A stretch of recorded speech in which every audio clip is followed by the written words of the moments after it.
series, Self Reliance Voices, learn from legends. Tonight's the night you've all definitely been waiting for. I know it's true. It's How Resilient Is Your Kitchen with our friend Alan Booker. And he's going to bring up some points that might make some of us uncomfortable who think we are homesteading badasses.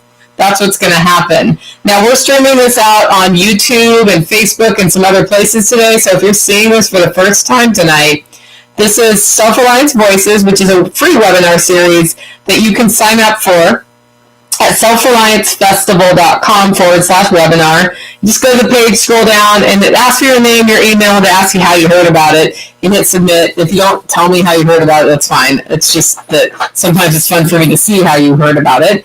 And then you will get an automated email that will give you a link to the Zoom. Now, there are reasons you would want the Zoom, that access to the real Zoom that Kiri will tell you later, but I'm going to tell you one reason, and that's that we're going to see half the webinar streamed live, and then we flip over to the secret part of the webinar that happens on Zoom only, and we will give you one more warning about that before it happens, but you're going to want to see the second half of the video, I'm pretty sure. So might as well just get signed up now and head over to Zoom and join us, and we'll see you on the Zoom. If you have questions, guys, on the Zoom, there is a Q&A button down at the bottom if you float your mouse over it. Or if you have a comment you think would be germane to the discussion tonight, throw it there as well. That's how I can see it's there. And we're going to be all about the resilient kitchen. Now, I decided this week or last week was when I needed to start doing the hard stuff at the homestead. And here's what I mean by the hard stuff. A lot of us have learned in the homesteading world that even if you don't grow it, if you buy the whole you get a much better for your budget and a much higher quality meat product. So we started buying whole cows years ago here. I haven't purchased much beef at the grocery store for over a decade. But what always happens is we eat the steaks and we eat the ground, and at some point you end up with a heart and a tongue.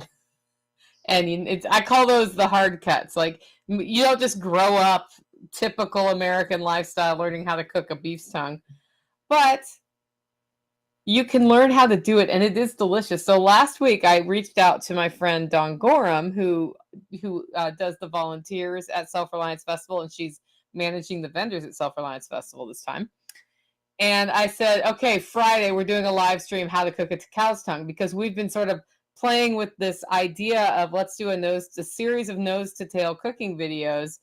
And the thing people end up throwing away the most often are going to be your organ meats and things like the tongue or the heart, which I guess is technically an organ, but it tastes more like a muscle. It's the only organ I like the flavor of, actually.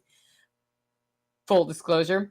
So we did a cow's tongue video, and this would have never happened had we not met at Self Reliance Festival, which is, why it happened. So that's the kind of community you can find. You could find your cow tongue cooking partner at events like Self Reliance Festival. And right now, tickets are dirt cheap. Self Reliance Festival tickets right now are $50, and the price goes up on Thursday at midnight. So if you go to selfreliancefestival.com and you just go to the ticket page, these tickets right here, 2-day pass gets you in for Saturday and Sunday, camping included, and it's only $50. Those go up to $75 on August 1st and then $95 on September 1st. So definitely hop over there and get them. And if you're like, I literally cannot make it to Camden, Nicole, but I really want to see all these awesome speakers like Jack Spirko, CJ Kilmer from the Dangerous History podcast, Zach from An American Homestead, Angry Prepper, like all these people who are going to do great presentations. Nicole Sauce, Kiri Torgler, going to be doing some really awesome presentations. I'm pretty sure we just landed our spinning demonstrator today, so that's pretty cool. But you just can't. There's also digital passes. They are also $50. selfreliancefestival.com/tickets. Speaking of Kiri is my co-host today, and she's somebody that maybe y'all haven't seen unless you were at the festival, but she is well known in self-reliance circles, partially for that fireball thingy. The firepoofer. The fire poofer. So they put up this campsite at Self Reliance Festival that was more like a mansion campsite. Like they had a kitchen, they had like a comfortable place to sit, they had their tent. It was really awesome. It's funny because I had said probably 3 Self Reliance festivals ago, and you guys could just like pool your resources and form households in the campground area and make like whole compounds of places to stay and like share resources and that sort of thing. And Kiri's like, I know how to get this done and I know how to be comfortable. And then they trotted out this fire poofer that shot up these big fireballs. No, they didn't do it all night long to keep people up, but that was really fun. Now she and Glenn are very creative people, and you'll know that. And she makes some fantastic sauces at Thunderhill Farm, which you can buy in person at the Self Reliance Festival, and they sell pretty well when you're there, don't they? Yeah, I have been very successful at Self Reliance Festival, and I have met more incredible people that just want to see you succeed. Yeah, it's pretty awesome. So that's Kiri. She's going to be along with us on our journey. And I thought today would be perfect because it's the Self Reliance kitchen topic. And she and I both really like to cook. So, Absolutely. I don't know if we're going to bust out any recipes or what, but I'm going to hand it to you, Kiri, to say what you want to say. You bet. Well, hi, everybody, all of our SRF and LFTN friends. It's really great to see you tonight. Going to talk about the elephant in the room. I hope all your gardens and your homesteads are growing really nicely so far this year. It's kind of my favorite time of the year. And before you know it, we're going to be in final harvest. We're going to blink, and, I hope it's all going well for everybody. And I think that's part of the reason why this session is just so timely and will really fit into all of those next steps. We're going to be really focusing on moving everything into that kitchen. How do we make sure that our kitchens are really prepared and we're set up for success to have that resilient kitchen? This week on the farm, we've had some really fun stuff happen. We had a couple of surprise natural hatched turkeys that we didn't know we had some girls sitting on. So we got babies here in almost August. And knock wood, I think I have gone through my very first and hopefully last aphid infestation. Nobody likes to come home from vacation and find aphids on all their plants. But it's kind of important to us here because everything that we grow on the farm is what we use to make the sauces that we like to share with you guys at SRF and on our website also. Speaking of which, on the topic of sauces, our giveaway for today's webinar is actually a $50 gift certificate for Thunderhill Farm. Come and see us at the October event, and this will be an in-person. You'll be able to come to the table and pick out what sauces that you would like for that. I'll be there to help you along the way, and you get to try and taste everything that you want. But you do have to pick it up in person at SRF October 5th and 6th. We're going to do the drawing for this, though, at the end of the webinar. So like Nicole mentioned earlier, if you are watching this through Facebook or the stream on YouTube, you're going to want to register for this webinar so you can make it all the way to the end for the drawing. And you're going to want to see the second part of Alan's presentation because I walked away with so much new knowledge and so many new evaluation systems based on this. And I can't say enough great things about Alan. This was honestly the session that I missed the most at the last SRF. I really wanted to make it, and it just didn't work out with my responsibilities. So I'm so happy to be part of this viewing. Alan Booker is a fantastic speaker. He really covers what we need for this resilient kitchen and how do we get there? What steps do we need to take? Just so you know, in Alan's presentation, he does reference a quiz that people that were at the live event were able to access. It's not available for tonight's viewing, but you'll be able to follow along and kind of answer the questions that he's bringing up. But we should all next time be there in person. Get your tickets for Self Reliance Festival. Make sure you're there. Or if it doesn't work out, get that virtual pass. You'll be able to still have access to pieces, and you'll really get the full depth of all the presenters that we're going to have an option. So I really hope you guys enjoy the first part of this session. I think it's going to be fantastic. And I guess without further ado, let's start digging into how we can all build a more resilient kitchen. We have a place outside that's set aside for that. Or do you have the ability to go off grid and cool or even heat your space? Okay, so look at those options, and I see answers coming in. So we're going to give you another couple seconds on this one. You know, one of the things you're kind of, as we're finishing up these answers, one of the things I keep on coming back to is this idea. When you are doing a kitchen setup like this, it's got equipment and it's equipped in a way that's completely different from an ordinary kitchen. I mean, how many ordinary kitchens have that? What is this, by the way? It's a bone saw, right? I pulled this out of my kitchen. It's like, yep, most standard suburban kitchens do not come equipped with this. Okay, so you need to think about how differently we're considering the kitchen so it can be an integral part of the overall food system, right? All right, I got 21 answers, so I think we're going to go forward. Last 5 seconds. Anybody else want to give their answer before we go forward? Going once, going twice. All right.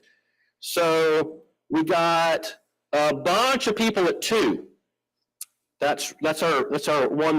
We got, you know, the vast majority of people are at 2. That's interesting. All right.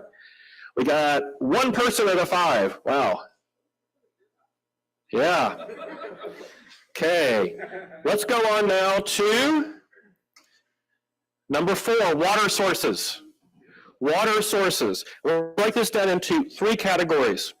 Where your water comes from and whether it's properly filtered. Number 2, what kind of water bottle you use to carry the water with you. And number 3,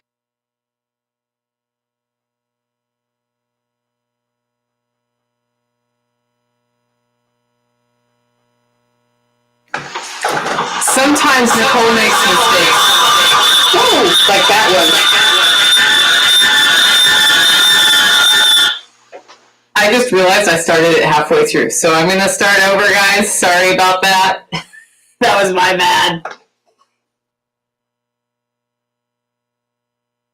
when Nicole asked me to speak, we were talking about what people would be interested in, and she knew that I had, almost under protest, decided to do a book on kitchen systems.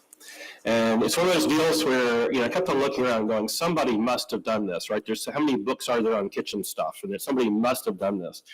And I kept on looking around and nope, couldn't find it. So, and people kept on asking. When we would do workshops, we would do things on food systems, resilient food systems, and so forth. And we would talk about and we would show what we were doing to integrate the kitchen into the overall food system. People would be like, where is this? I can find this. And so we got pulled into starting to work on a book called The Resilient Kitchen, and looking at how you would actually integrate your kitchen into your overall food system and how you would make that more resilient. So we're going to talk about that a little bit today. If you would like to play along in a minute, we're going to do a quiz. And so if you want to look at it, it's flexiquiz.com/live. Let me make sure I got that spelled right. Yep. And once you go there, you'll put in this number, and you can sign in with a nickname. And in a minute, we're going to kind of have some fun and go through. We'll do a couple slides, and then we're going to do a little bit of a quiz. And that's going to help us walk through all of it. So the question is, how in the world did an engineer, starting off electrical engineering, being pulled in systems engineering, actually wind up doing this as a side thing? And I think it kind of goes back to those days in when I was very young, and I go up with my parents to visit my grandparents every year in West Virginia, and I would end up working in the garden with my grandmother. She had a 1-acre garden and an amazing root cellar, wall of canned goods and so forth. And it was a little older when I finally realized what that meant, because she raised 12 children during the Great Depression. Now think about that one for a minute.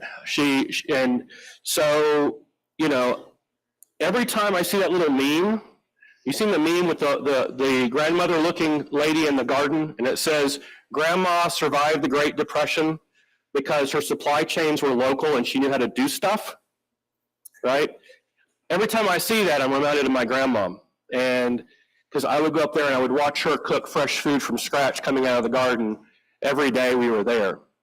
And so that keeps on coming back to me as I think about this question of, what's it going to take as our supply chains become more stressed, and getting good food becomes more and more impossible? What's it going to take for us to deliver high value food reliably? And I grew up from being with my grandmom in her garden, went to engineering school, got pulled out of that, went into systems engineering and large-scale systems engineering. From that, pretty quickly started realizing how much of a disaster we were making of things as engineers. And so I started trying to figure out how we were going to address all of it. And that pulled me into permaculture and large-scale regenerative design. I do a lot of consulting on that. And then the food stuff comes right in, because if you cannot feed people high value food, you cannot keep them healthy, and you can't have good community. So that's where we are. So I got to thinking about this, and it's like, why is having a resilient kitchen such an important thing? And from my perspective, working in the engineering side in large infrastructure, my first thoughts are kind of this, 5 things. One is food costs are going up, and from everything I can tell you, from working with large-scale parts of our food system, what do you think they're going to keep on doing? They're going to keep on going up. It's built into the pie now, the way that everything is being done. I think we all know that. Number 2 is that access to good food is going down for both market and regulatory reasons. It's almost impossible now to buy good food. Anybody realize that? What you're buying is more expensive, and it's also just crap. So there's number 2. Number 3, grid disruptions are going to probably over the next decade become more common. And what I mean by this is, I'm not talking about the zombie apocalypse, everything collapses. I'm talking about even if we manage to keep everything mostly going, what I expect to see from the engineering side is that our grid infrastructure, and by that I mean power, I mean supply chains, I mean natural gas distribution, I mean all of that will become less reliable and more prone to disruption. So don't just think, how am I going to keep myself fed if the grid goes down for, because everything collapses. It's like, what are you going to do when all of a sudden the challenge is that the grid goes up and down? It's like, I don't know when the grid's going to be up, I don't know when it's going to be down, I don't know when the natural gas is going to be working, when it's not, all of that, okay? Number 4 is that we are in what I call the death spiral of industrial agriculture. I end up going in and doing guest lectures at a lot of like graduate level agronomy and agroecology courses, and I do a lecture called The Death Spiral of Industrial Agriculture. And I explain systematically why it is that the way we're doing industrial agriculture is actually in a death spiral right now. And I don't have time to do that. That's an hour-and-a-half lecture. But the news I have for you is I've done that in graduate level courses in agronomy in many places around the country. And so far, nobody's been able to refute what I've said. So we are in the point, I'll just give you one factoid. For every ton of food produced by the industrial food system we have right now, according to the way it's grown, we lose 5 to 8 tons of topsoil. Okay? Now figure that one out. And that's one small reason we're in this death spiral of industrial agriculture. Okay? And number 5, making your own food from scratch is the only way to be healthy in today's industrial, agricultural, pharmaceutical, industrial complex. Okay? So what we're going to do is we're going to kind of look at and have fun looking at these different things and let you do a little quiz to along with me as we talk through the different aspects of kitchen resilience. So if you want to play along, like I said, here it is, flexiquiz.com/live, and then here's the number, put in your nickname, and here's the one, there's 2 little things about this quiz. Number 1 is once we start, make certain that you keep your phone live because it does funny things if you let your phone go to sleep. So keep your phone live. And number 2 is when we get into the quiz, you'll select one of the options, then you have to go down to the bottom of the screen and hit submit. Okay, so make certain once you've selected your option, you go to submit. Otherwise, you won't have submitted.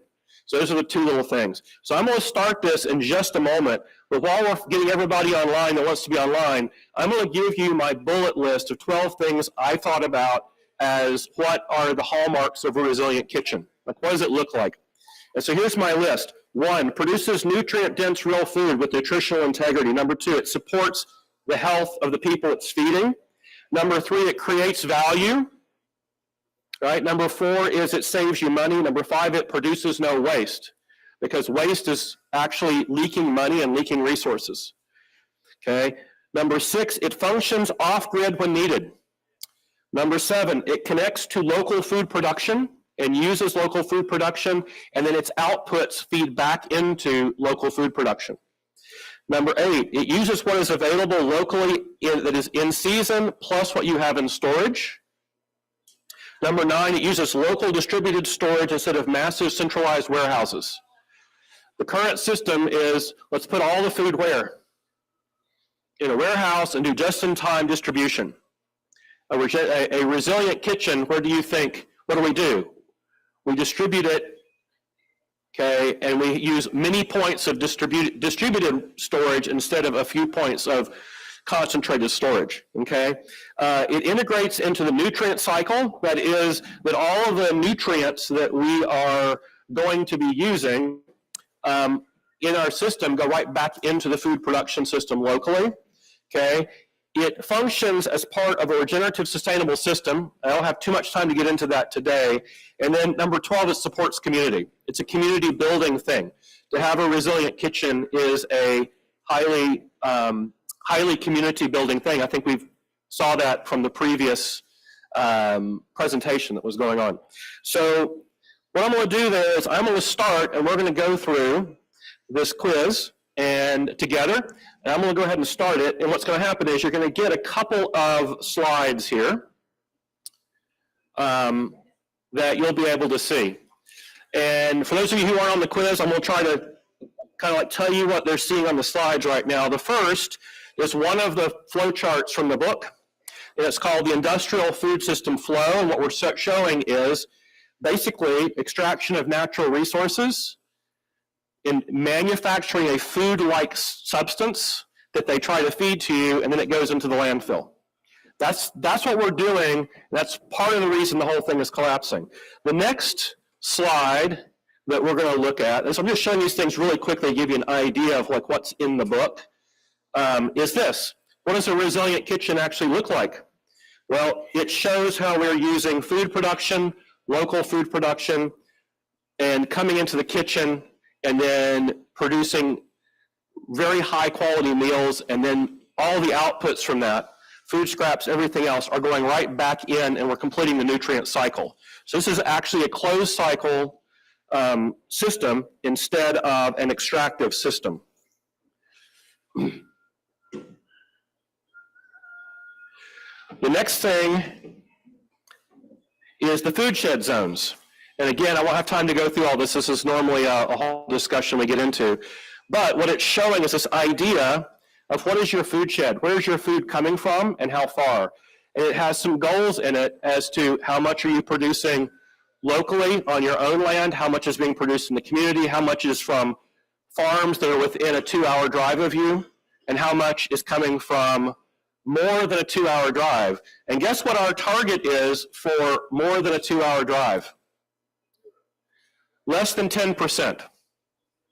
And part of that reason is that there are some things we can bring in that are high value that we can do without. Like some of the spices are really hard to grow here. We can bring those in. They're a high value add. We can bring in a small amount of that. And if we don't have it, we're not in trouble. Does that make sense? So that's it. And then the last little slide I'm going to show you before we get into the quiz is this one. Another on is, do you understand and thought your way through what it looks like to take something out of your food production system? In this case, the one I'm showing you on the quiz is corn. And what do you do with that? What are all the different options you can do with corn? How do you harvest it? What do you do with the silage? What do you do with all of the side products and so forth? Okay. And you can nixtamalize it. What happens when you do that? you can make hominy, and all the different things you can do with corn. And so what we're doing is, for all of your staples, we're doing flow charts like this that show you how to make absolutely 100% usage of every bit of what you're producing, how to, all the different options, and then how to return all those nutrients into your food production system. So that's another little element that's going into this whole idea. So any questions on that before I jump in and start on the quiz? All right. Say there'd be a test, Alan. It's a quiz, not a test. All right. Right. So here's what we're going to look at. We're going to talk about the 5 levels of kitchen resilience. And if you're playing along on the slides, then you see that I've kind of defined 5 levels for you. Actually, there's 6 because there is a level 0, which is like we got nothing, right? And so when we go through the quiz, you're going to be able to rate yourself on each one of these 12 dimensions. You're going to be able to rate yourself from 0 to 5. And part of the whole idea by going through this is, if I just say, you need to make your kitchen more resilient, that's not very actionable. But if I go through one aspect at a time and talk about it, and you rate yourself honestly, then it gives you, where am I strong and where can I improve? And then you can make some notes and go, okay, that's a weak spot in the way I am using my kitchen as part of a resilient overall food system. And so that gives you some action, and give you some maybe some goals going out, okay? So level 0 on each one of these is like no resilience at all. Level 5 is going to be very high resilience. And 1, 2, 3, 4 are in the middle. And I'm going to give you, on each one of these, there's going to be examples and so forth. So what we're going to do now is we're going to actually go into the questions, and I'm going to go through the 12 with you. Remember, as we go, that I'm going to have to give you a warning that we're about to close the question, okay? So your question's going to come up. You're going to get to see it, read the options, and we'll talk through it with you for a minute, and we'll give you a warning when I'm going to close the question. So make certain you select your option and hit submit, and then when we go forward, your answer will be recorded so you can get your score at the end, okay? If you're playing along. So here we go. Let's go into the 12 dimensions of food resilience. And the first is non-toxic kitchen, right? Non-toxic kitchen. Because most of the time when I go in and start looking at kitchens they ask me to cook in, there's toxic gick everywhere, okay? Non-stick pans. How many of you have 0 non-stick pans in your house? Thank you, okay? How about aluminum? How many have 0 aluminum pans in your house? Thank you very much, okay? How about this? What is this? It's a wooden cutting board. Do you use wood or plastic for your cutting boards? Wood, okay? So what we're looking at here, here's another thing. What is this? It's my homemade cleaner. And it's vinegar-based with essential oils. If you put the normal cleaner on your food, what happens? You have a call to the poison center. You put this on your food, you just have a little weird flavor, but otherwise you're fine. Okay, so non-toxic kitchen. You'll see in here that the dimensions of your non-toxic kitchen. Oh, and by the way, we have this one too. Glass storage, right? Non-plastic storage. You'll see that I'm storing all of my stuff in glass, right? So you're going to see 3 dimensions that we work with. The degree to which all the surfaces you're using to prepare and cook your food are non-toxic. The degree to which the surfaces you use to store your food are non-toxic. And the third is the degree to which you use non-toxic cleaners in your house, okay? So you can look there if you're playing along on the quiz from 0 to 5, and go ahead and choose your option, hit submit. How many of you are feel like you're like a 5 here? Anybody? We got a couple. Awesome. Awesome, awesome. All right. So we're going to close down this question in about 20 seconds. And, you know, I want to say, we have done the science on this. I've been part of the scientific team that's looked at this. It's amazing how much of the stuff from a cooking service gets into your food. Like, we were looking at how much PFAS gets out of a nonstick into your food when you cook with it. You don't even want to know, I'll guarantee you, okay? So my kitchen is a no toxic zone. And so that's one area for a resilient kitchen, because you're not going to have long-term health if you got toxins going into your food and into your body. All right, I'm now going to go forward. So we got 3 people that are a 0, and we got 1 person who's a 5 out of everybody who answered the question. A lot of people are around a 2 or a 1. All right, so we're going to go on forward now into question 2, which is the resilience of your kitchen technology, okay? And this we break down into 3 main categories. The ability to cook when electric power or natural gas goes out. How well set up are you to do that? Number 2, the ability to keep the fridge or freezer running during an outage. And number 3, access to food processing tools that can work off grid. I won't tell you how many kitchens I've gone into where they don't have this. The power goes down and the bloody electric can opener will not work, right? And they don't have, how many of these do you think I have? I have 3, okay, because 3 is 2 and 2 is 1 and 1 is none, right? Okay, how about this? Yeah, okay, you think it, absolutely. And then how about this? Anybody know what this is? This is a thermal cooker. This is basically your crock pot, no plug. What you do, stainless steel, you get your dish up to wooden boiling for a few minutes, and then you put it in this thing. It's basically a big thermos. You close it down, and it will now cook in its own heat for the next 4 hours. It's basically a crock pot with no plug, okay? It'll keep it warm for like 8 hours. So a lot of times when I'm going on the road, we've got lunch crock potting in the back seat of the car, okay? So how about this? What is this? Camp Dutch oven. How many of you have a Camp Dutch oven? Absolutely, right? Okay, you can bake just about anything that you can bake in an oven in here if you know what you're doing, okay? So I could go on about that for a long time, but think about this. How well can you keep yourself in cooking off grid? Now, by the way, if you're thinking, oh, I got propane, I'm good. Is that grid or non-grid? That's grid. It's what we call grid with a buffer, right?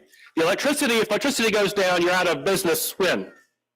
Now, if you don't have your own power back. If you've got natural gas, same thing. If the natural gas feed goes down, you're out now. If you have propane in the tank, you're connected to the grid, but you're connected to the grid with a buffer. Okay, so you got some resilience there, right? But if you are able to cook with your own wood, you can basically do that for as long as you can grow wood. All right, so go ahead and look at these options from 0 to 5. 0 is like, I have nothing. If the power goes down, I'm out. I'm out of business, right? All the way up to 5. I'm fully off grid. I can do wood or biogas stoves. I got a year of fuel off on the side, multiple solar cooking options, high efficiency fridge or freezer running fully off grid. How many of you have that? Yeah, absolutely. And I actually have my freezer on its own separate battery. So even if the rest of my system goes down, it has 3 days of autonomy. So if everything goes down while I'm away, my freezer will keep on freezing for 3 days on its own separate battery system. Okay? All right, go ahead. Last 10 seconds. If you're playing along with us, make your choices. We're going to close that one down. So this is option number 2, the resilience of your kitchen technology. All right. Going once, going twice. All right, we are going to close it down. We have a lot of folks again at the 1 or 2 level. We got 1 person at a 5. Congratulations. 4 at a 3. So very good. And then this gives me a leaderboard up here. So at the end, I'll get to like tell you whose nicknames are scoring the highest, if you guys would like to know. All right, let's go on to the next one, number 3. Resilience of the kitchen work environment. All right, so it's like, okay, great, we got the tools, but what if our work environment, we can't work? So I'm going to break this down into 4 categories. Lighting of the workspace during a power outage. How many of you have ever found yourself trying to cook in the kitchen like this? Anybody? Okay, do you ever want to do that again? No, it's dangerous. Okay, at the very least, a headlamp, right? The very least, one of these, please. They're magical. How about this? What is this? It's an LED that plugs right into my 12-volt battery, and I can hang this with a little clip up wherever I want it, and so forth. So if everything else goes down, I can now cook in my kitchen. We can just move it right over where we eat. And it uses almost zero power, and boy, is this the thing. So that's your lighting. Do you have good lighting? Number 2, okay, the ability to have functional windows or doors so you can ventilate if you're inside trying to work. Number 3, the ability to provide auxiliary cooling or heating to the work area. And then number 4 is the availability of an outdoor kitchen or outdoor cooking space that can be used when the indoor kitchen is too hot for cooking tasks. Okay, those are the 4 different aspects that of the environment itself.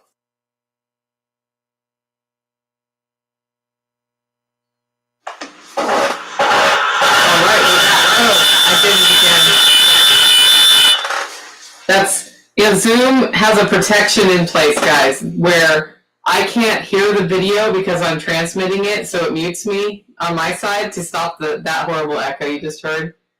And that means that it actually makes it worse because I'm watching the video on my phone. And then if I forget to turn it off, so my apologies for the loud noise. So we have a poll for y'all. Like, we've started the 12-point quiz. We're 3 questions in. Here's what I want to know tonight, and that is, how resilient is your kitchen? So far, how are you doing, just overall? And we're going from 0 to 5, just like Alan did. 3 questions in. Let me know how you think you're landing at this point. And we'll let that go for a bit. And I just wanted to remind you that we have workshops before Self Reliance Festival. And the workshops we have a wound closure class. So you're going to actually learn stapling and suturing. I'm pretty sure you can actually let yourself be stapled if you want to. And for some sick reason, people love to let that happen. Also, there is a Fight Hacker Escapology course, which is more of a hands-on self-defense course. Any fitness level can participate in this. We did Fight Like a Girl last time with Sunny Brazikas, and this time it's more of a general class. The Art and Science of De-Escalation is on a different day, which is all about the psychological part of de-escalating situations so that, you don't have to use what you learned the day before, but also how you may want to change the physicality of the situation.